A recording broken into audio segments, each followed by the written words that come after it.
Shalom Bapak Ibu Saudara yang terkasih dalam Kristus Yesus. Kembali saya hadir untuk mengundang Bapak Ibu Saudara yang terkasih untuk mengikuti ibadah singkat ini. Mari kita mulai ibadah singkat kita dengan berdoa. Kita berdoa. Kasih karunia-Mu Tuhan kiranya menyertai hati dan pikiran kami, dan damai sejahtera Tuhan kiranya meliputi kehidupan kami dan persekutuan kami hari ini bersama-sama dengan jemaat-Mu. Sehingga ibadah ini Tuhan berkenan bagi Tuhan. Dan kami mohon juga kiranya Roh Kudus-Mu yang membimbing kami saat kami nanti akan mendengarkan firman-Mu. Dan firman-Mu kiranya menjadi kekuatan bagi hidup kami. Amin. Bapak Ibu Saudara yang terkasih dalam Kristus Yesus, firman Tuhan renungan buat kita pada minggu ini yaitu tertulis di dalam kitab Yeremia pasal 22, dimulai dari ayat yang pertama dan berakhir pada ayat 9. Demikian firman Tuhan, mari kita simak dan kita ikuti bersama. Begini firman Tuhan. Beginilah firman Tuhan. Pergilah ke istana Raja Yehuda dan sampaikanlah di sana firman ini.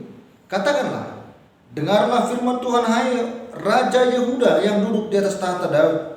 Engkau, pegawai-pegawaimu dan rakyatmu yang masuk melalui pintu-pintu gerbang ini.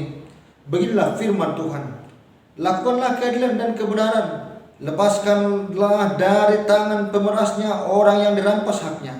Janganlah engkau menindas dan janganlah engkau memperlakukan orang asing, yatim dan janda dengan keras. Dan janganlah engkau menumpahkan darah orang yang tak bersalah di tempat ini. Sebab jika kamu sungguh-sungguh melakukan semuanya itu, maka melalui pintu-pintu gerbang istana ini akan berarak masuk raja-raja yang akan duduk di atas tahta Daud dengan mengendarai kereta dan kuda. Mereka itu pegawai-pegawainya dan rakyatnya. Tetapi jika kamu tidak mendengarkan perkataan-perkataan ini, maka aku sudah bersumpah demi diriku, demikianlah firman Tuhan, bahwa istana ini akan menjadi reruntuhan. Sebab beginilah firman Tuhan mengenai keluarga Raja Yehuda. Engkau seperti kilat bagiku, seperti puncak gunung Libanon, namun pastilah aku akan membuat engkau menjadi padang gurun, menjadi kota yang tidak didiami orang. Aku akan menetapkan pemusnah-pemusnah terhadap engkau, masing-masing dengan senjatanya. Mereka akan menebang pohon aras pilihanmu dan mencampakkannya ke dalam api. Dan apabila banyak bangsa melewati kota ini, maka mereka akan berkata seorang kepada yang lain, mengapakah Tuhan melakukan seperti ini kepada kota yang besar ini? Orang akan menjawab, oleh karena mereka telah melupakan perjanjian Tuhan Allah mereka dan telah sujud menyembah kepada Allah lain dan beribadah kepadanya. Sampai di situ firman Tuhan. Bapak Ibu Saudara yang terkasih dalam Kristus Yesus, sebuah ungkapan mengatakan bahwa jatuh bangunnya sebuah bangsa sangat tergantung kepada persatuan dan kepedulian bangsa itu sendiri. Demikian halnya perikop ini menegaskan bahwa nasib umat Tuhan ditentukan oleh kesetiaannya kepada perjanjian Allah dengan menegakkan keadilan dan kebenaran di tengah-tengah mereka. Firman Tuhan melalui Nabi Yeremia mengingatkan hal itu dengan tegas kepada Raja Zedekia agar mempedulikan keadilan dan kebenaran sebagai penentu masa depan bangsa itu. Jika tidak, maka hukuman Tuhan sedang menanti sebagaimana telah disebutkan dalam perikop kita Yeremia pasal 22 ayat 6 sampai dengan ayat 9. Pesan ini sebenarnya adalah bertolak dari perilaku tiga pemimpin Yehuda sebelumnya, yaitu Yoahas yang disebut Salum, Yoyakim, dan Yoyakim yang disebut juga Konya. Mereka sebelumnya telah mengabaikan firman Tuhan dengan tidak memperdulikan keadilan dan kebenaran. Keadilan dan kebenaran yang merupakan kehendak Tuhan telah diinjak-injak. Para penguasa melakukan pemerasan, merampas hak orang miskin, menindas orang asing, anak yatim, dan janda. Bahkan pengadilan menghukum dan membinasakan orang yang tidak bersalah, seperti yang dapat kita lihat dalam Yeremia 3 ayat 13. Para pemimpin Yehuda juga hanya mengejar keuntungan dan melupakan tanggung jawab terhadap rakyat yang dipimpinnya. Akibatnya rakyat tertindas dan sengsara. Semua ini jahat di mata Tuhan. Oleh karena itu, Allah berencana menyerahkannya kepada para musuh mereka. bangsa itu, khususnya para pemimpin mereka, akan hidup menderita dan terbuang dari tanah perjanjian. Hukuman yang tak dapat dihindari kecuali dengan pertobatan para pemimpin dan seluruh umat. Keadilan dan kebenaran harus ditegakkan, penindasan harus dihapuskan. Saudara-saudara yang terkasih dalam Kristus Yesus, firman ini bukan hanya sekedar pesan moral, tetapi perikop ini sekaligus menjadi peringatan kepada kita masa kini. Firman Tuhan tidak hanya berlaku pada masa dulu, tetapi berlaku untuk selama-lamanya. Firman Tuhan senantiasa mengingatkan bahwa nasib kita, masa sekarang dan ke masa depan juga ditentukan oleh kesetiaan kita kepada firman Tuhan, tidak terkecuali dalam keadaan suka maupun susah. Firman ini benar-benar menunjukkan kepada kita bahwa kekuatan satu-satunya yang mampu menopang kehidupan umat Tuhan hanyalah firman Tuhan saja, dengan berlaku adil dan benar di antara sesama umat Tuhan. Saudara-saudaraku yang terkasih dalam Kristus Yesus, perikop ini juga sekaligus mengingatkan kita bahwa Tuhan sangat serius terhadap masalah ketidakadilan dan ketidakbenaran. Tuhan Allah kita sangat memperhatikan kehidupan orang-orang miskin, anak-anak yatim piatu, dan orang-orang tertindas lainnya. Sebab orang-orang yang demikian sangat rentan dengan perlakuan jahat para pemimpin-pemimpin yang lalim. Oleh sebab itu firman Tuhan mengingatkan raja sebagai pemimpin, sebab merekalah yang pertama sekali bertanggung jawab untuk memperbaiki sistem sosial, ekonomi, dan politik di negaranya. Karena itulah Tuhan mengutus Nabi Yeremia untuk mengingatkan pemimpin umatnya agar mengingat Tuhan. Saudaraku yang terkasih dalam Kristus Yesus, jikalau Tuhan saja peduli dengan kehidupan orang-orang kecil dan tertindas, maka demikian juga dengan umatnya di masa sekarang. Paling tidak ada dua penekanan penting dari perikop khotbah kita pada hari ini. Yang pertama, perlunya pertobatan. Jikalau kita merasa bahwa kehidupan beragama atau menjadi pengikut Kristus atau menjadi warga gereja itu cukup dengan kegiatan seremonial gerejawi, itu salah. Itu sangat salah. Bukankah umat Tuhan pada masa lampau melakukan hal yang sama? Tetapi Tuhan sangat mencela kehidupan kerohanian yang hanya berpusat kepada seremonial, seperti orang-orang Farisi dan Saduki dalam perikop epistel kita Matius 23 ayat 23 sampai dengan 28. Kita juga akan disebut sebagai orang-orang munafik karena kita mengira bahwa tuntutan iman kita hanya sebatas memberi persembahan, bernyanyi dan berdoa. Sementara ada banyak orang-orang yang diperlakukan atau mendapat perlakuan yang tidak adil. Kita tidak perhatikan dan kita tidak peduli akan hal itu. Kedua, melalui perikop khotbah ini, kita atau gereja dipanggil untuk peduli dengan ketidakadilan sosial. Mungkin kita tidak harus ikut protes secara langsung atau ikut unjuk rasa ke istana pemerintah sebagaimana yang dilakukan oleh Nabi Yeremia. Setidaknya kita terlibat mulai dari hal kecil seperti berdoa. Itu hal yang kecil yang dapat kita lakukan, yaitu berdoa. Mendoakan para pemimpin kita, itu sangat penting sekali, agar mereka tidak menyerahkan diri dan kekuasaan atau wewenang yang ada pada mereka kepada kelaliman, penindasan, dan kejahatan. Jadi kita perlu mendoakan mereka agar mereka tidak jatuh ke dalam pencobaan itu, agar kita juga menjadi makmur, sejahtera berkat pemerintahan mereka yang baik.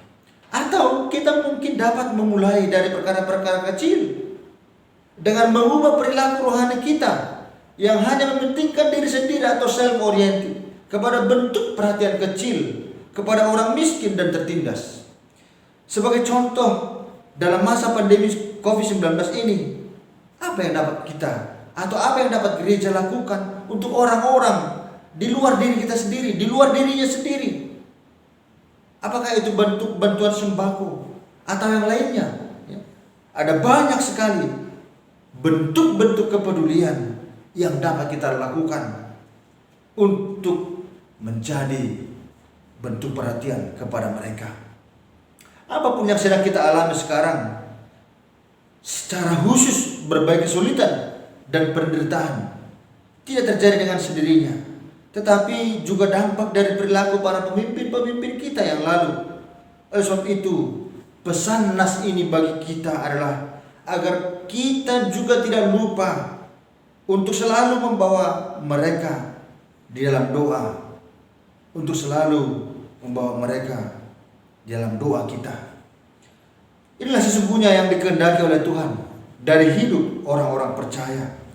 Mengasihi Tuhan Allah dengan segenap kemampuan kita dan mengasihi sesama kita seperti diri kita sendiri.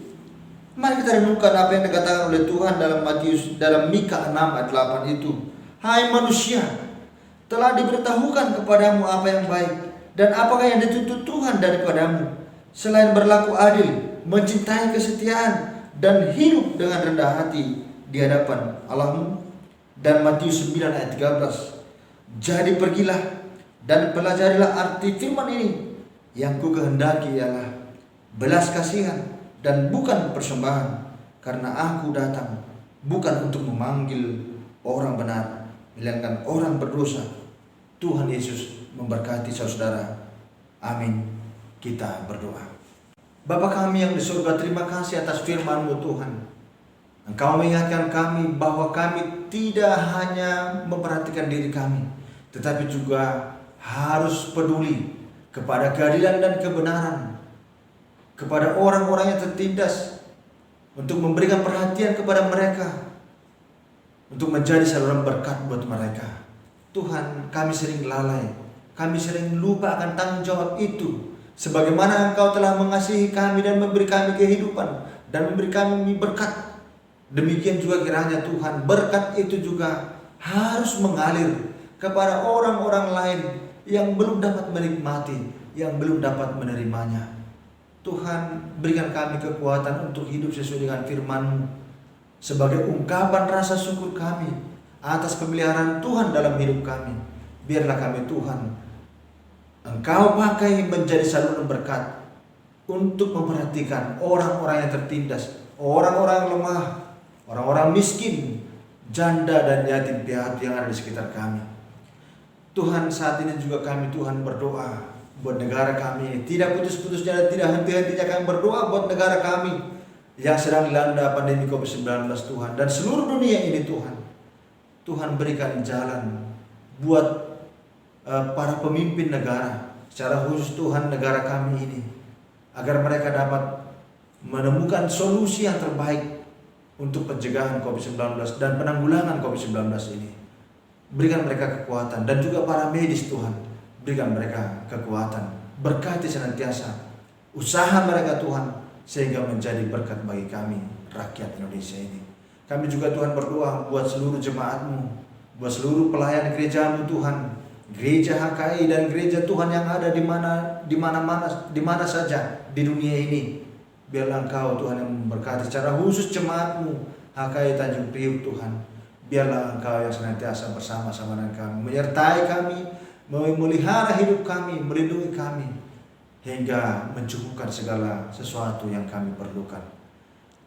Secara khusus Tuhan, pada hari ini kami berdoa membawa para jemaat-Mu ke hadapan Tuhan, yaitu mereka yang masih di dalam pemulihan Tuhan. Nyonya Sinurat Buru Nainggolan yang sampai saat ini Tuhan masih bergumul oleh karena sakit, dan juga Nyonya Manalu Buru Gultom yang masih dirawat di rumah sakit. Engkaulah yang menyembuhkan mereka, jamah mereka Tuhan. Berkati obat, berkati para dokter yang menangani penyembuhannya.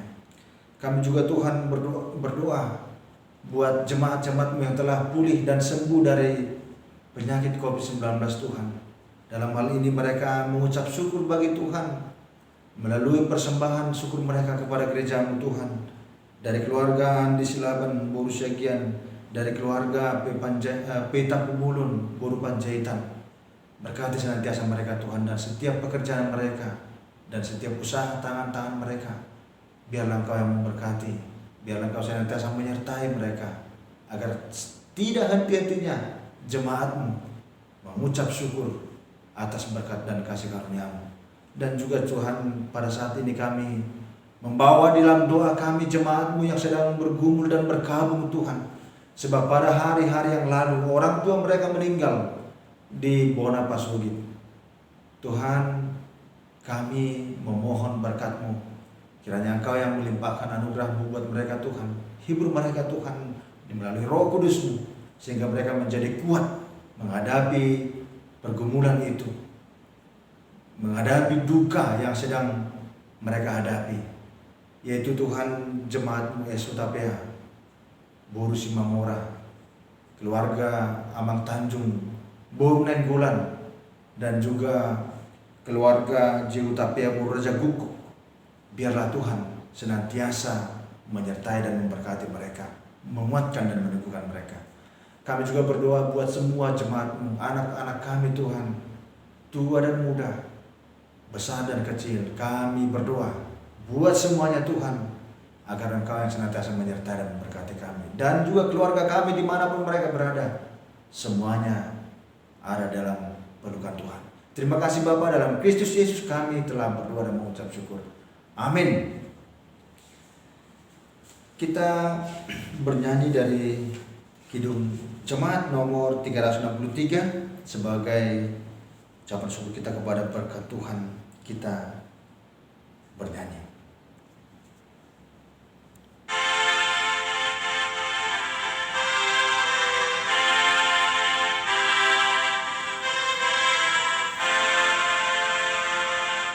Bagi Yesus ku serahkan hidupku seluruhnya,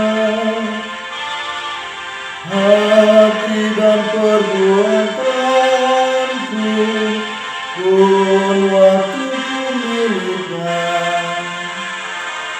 Bagi Yesus semuanya,